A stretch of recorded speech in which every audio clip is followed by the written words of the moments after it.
साथ संगत जी प्यार से कहना। धन निरंकार जी, आशा करती हूँ कि सद्गुरु माता जी की कृपा से आप सभी बहुत अच्छे होंगे। आज की साखी का विषय है मेहनत की फल का महत्व। तो चलिए आज की साखी सुनते हैं। साथ संगत जी, एक नगर में प्रतिष्ठित व्यापारी रहा करते थे, जिन्हें बहुत समय के बाद एक पुत्र की प्राप्ति हुई थी। उस व्यापारी ने अपने बेटे का नाम चंद्रकांत रखा था। साथ संगत जी, अब व्यापारी के घर में चंद्रकांत सभी का दुलारा था। अति कठिनाई और लंबे समय के इंतजार के बाद संतान का सुख मिलने पर घर के प्रत्येक व्यक्ति के मन में व्यापारी के पुत्र चंद्रकांत के प्रति विशेष लाड़ प्यार था, और उस लाड़ प्यार ने चंद्रकांत को बहुत बिगाड़ दिया था।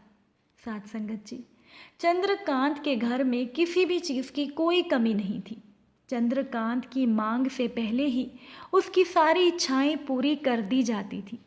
शायद इसी के कारण चंद्रकांत को ना सुनने की आदत नहीं थी और ना ही उसे मेहनत के महत्व का आभास था। चंद्रकांत ने जीवन में कभी अभाव नहीं देखा था, इसीलिए उसका नज़रिया जीवन के प्रति बहुत अलग था। और वहीं व्यापारी ने कड़ी मेहनत से अपना व्यापार बनाया था। साथ संगत जी, ढलती उम्र के साथ उस व्यापारी को अपने कारोबार के प्रति चिंता होने लगी थी। व्यापारी को चंद्रकांत के व्यवहार से प्रत्यक्ष था कि उसके बेटे को मेहनत के फल का महत्व नहीं पता। उस व्यापारी को आभास हो चुका था कि उसके लाड़ प्यार ने चंद्रकांत को जीवन की वास्तविकता और जीवन में मेहनत के महत्व से बहुत दूर कर दिया है। अब गहन चिंतन के बाद व्यापारी ने फैसला किया कि वो चंद्रकांत को मेहनत के फल का महत्व खुद सिखाएगा, चाहे उसके लिए उसे कठोर ही क्यों ना बनना पड़े। अब उस व्यापारी ने अपने बेटे चंद्रकांत को अपने पास बुलाया और बहुत ही तीखे स्वर में उससे बात की। व्यापारी ने कहा कि तुम्हारा मेरे परिवार में कोई अस्तित्व नहीं है, तुमने मेरे कारोबार में कोई योगदान नहीं दिया, इसीलिए मैं चाहता हूँ कि तुम अपनी मेहनत से धन कमाओ, तब ही तुम्हें तुम्हारे धन के मुताबिक 2 वक्त का खाना दिया जाएगा। साथ संगत जी, ये सुनकर चंद्रकांत को ज़्यादा फर्क नहीं पड़ा। उसने उसे पल भर का गुस्सा समझ लिया, लेकिन व्यापारी ने भी ठान रखी थी। व्यापारी ने घर के सभी सदस्यों को आदेश दिया कि कोई भी चंद्रकांत की मदद नहीं करेगा और ना ही उसे बिना धन के भोजन दिया जाएगा।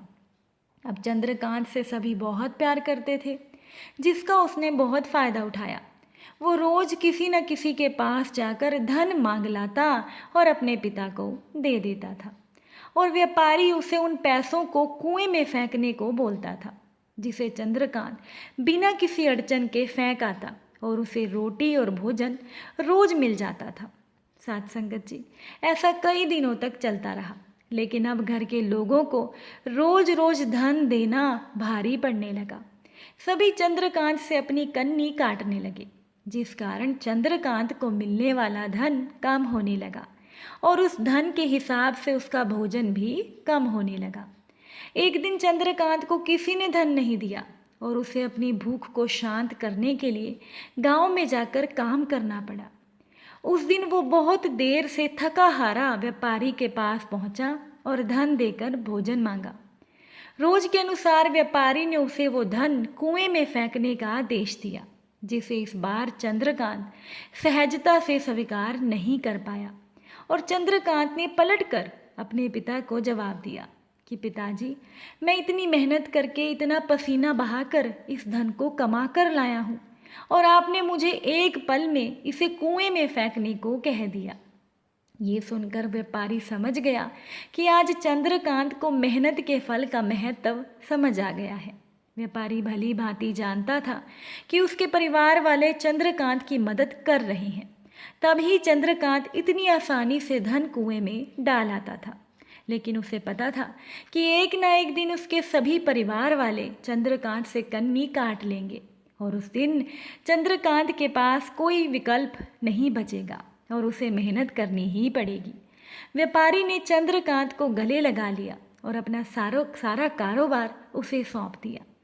साथ संगत जी, आज के समय में उच्च वर्ग के परिवारों की संतानों को मेहनत के फल का महत्व पता नहीं होता और ऐसे में ये दायित्व उनके माता पिता का होता है कि वो अपने बच्चों को जीवन की वास्तविकता से अवगत कराएं, क्योंकि धन लक्ष्मी उसी घर में आती है जहाँ उसका सम्मान होता है और मेहनत ही एक ऐसा हथियार है जो मनुष्य को किसी भी परिस्थिति से बाहर ला सकता है।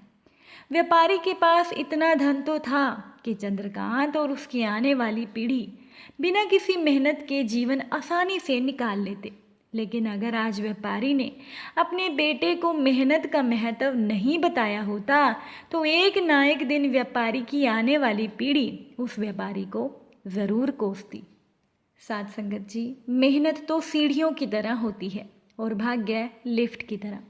किसी समय लिफ्ट तो बंद हो सकती है, लेकिन सीढ़ियाँ हमेशा ऊंचाई की तरफ लेकर जाती हैं। इसीलिए इंसान को हमेशा मेहनत करते रहना चाहिए। साथ संगत जी, एक पक्षी होता है जिसे टिटहरी बोला जाता है, जिसे इंग्लिश में सैंड पाइपर कहते हैं। एक टिटहरी थी, उसके अंडे एक बार समुंदर बहाकर ले गया। अब ये देखकर उस टिटहरी को बहुत दुख हुआ।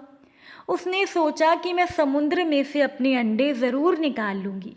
ऐसा सोचकर टिटहरी अपने चोंच में मिट्टी भरती और समुंदर में डाल देती। अब उसकी इस काम को महर्षि अगस्त्य देख रहे थे। अब महर्षि को ये देखकर बड़ी हैरानी हुई। महर्षि ने टिटहरी से जब इसका कारण पूछा तो उसने कहा, महाराज, मेरे अंडे समुद्र बहाकर ले गया है और अब मैं समुद्र को मिट्टी से भर दूंगी और अपने अंडे निकाल लूंगी।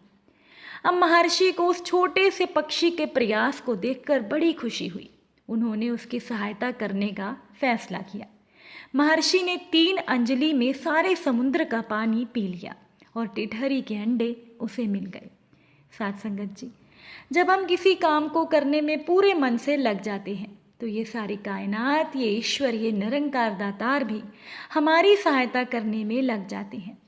चाहे आप कितनी भी बड़ी मुश्किल में फंस गए हो, लेकिन कभी आप अपने ऊपर से विश्वास मत खोइएगा, कभी हार मत मानिएगा और अपनी आखिरी सांस तक मेहनत करते रहिएगा, लड़ते रहिएगा।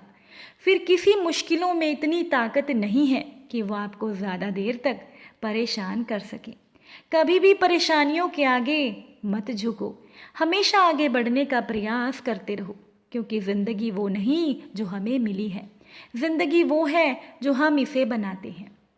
अब किसी भी सफल व्यक्ति के जीवन से देख लो, चाहे वो अमिताभ बच्चन हो या धीरू भाई अंबानी या बिल गेट्स हो या स्टीव जॉब्स, हर किसी के जीवन में परेशानियां आई, पर वो सफल इसीलिए हुए क्योंकि उन्होंने परेशानियों के आगे घुटने नहीं टेके और आगे बढ़ने के रास्ते पर वो बढ़ते ही रहे।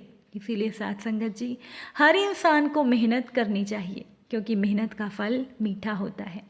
चलिए अब हम सभी मिलकर सिमरन करते हैं। तू ही निरंकार, मैं तेरी शरण हाँ, मैनू बख्श लो। तू ही निरंकार, मैं तेरी शरण हाँ, मैनू बख्श लो। साथ संगत जी, अगर साखी अच्छी लगी हो तो वीडियो को लाइक कीजिएगा, चैनल को सब्सक्राइब कीजिएगा और कमेंट में धन निरंकार जी ज़रूर लिखिएगा। फिर मुलाकात होगी नई साखी के साथ। तब तक के लिए खुश रहिए, सेवा सिमरन सत्संग कीजिए, मेहनत कीजिए और मुस्कुराते रहिए। प्रेम से बोलिए धन निरंकार जी।